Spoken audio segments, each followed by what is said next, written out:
और आराधना यहाँ पे देख सकते हो, और यहाँ पे देख सकते हो काका भी है रे। तो पूरा मूवी के स्टार यहाँ पे पहुंचे हुए हैं, जैसे कि आप देख सकते हो। तो ये देखो, जैसे कि आप देख सकते हो, गाँव नाम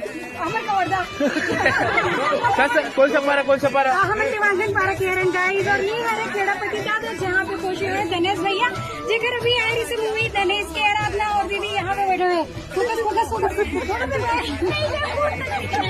तो देख सकता हूँ अच्छा लगा ये नानक दीदी हमारे मन से मिले बड़ा। अभी यहाँ पे मैं छोटे मोटे भी ब्लॉगर हूँ। अच्छा तो मैं ब्लॉगिंग कर रहा हूँ, ठीक है भैया।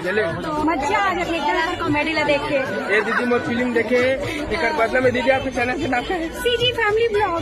सीजी फैमिली ब्लॉग दीदी के चैनल लगा के सर्च करूँ। सर्च का यूट्यूब में ही हूँ, और नहीं हो तो सर्च करो यूट्यूब में सीजी फैमिली ब्लॉग और जाके सब्सक्राइब। और ना हमारे इंस्टा में कवर्धा मेरी जान, एक बार बोलो मेरे इंस्टा का कवर्धा मेरी जान, उसको भी फॉलो कर लेना।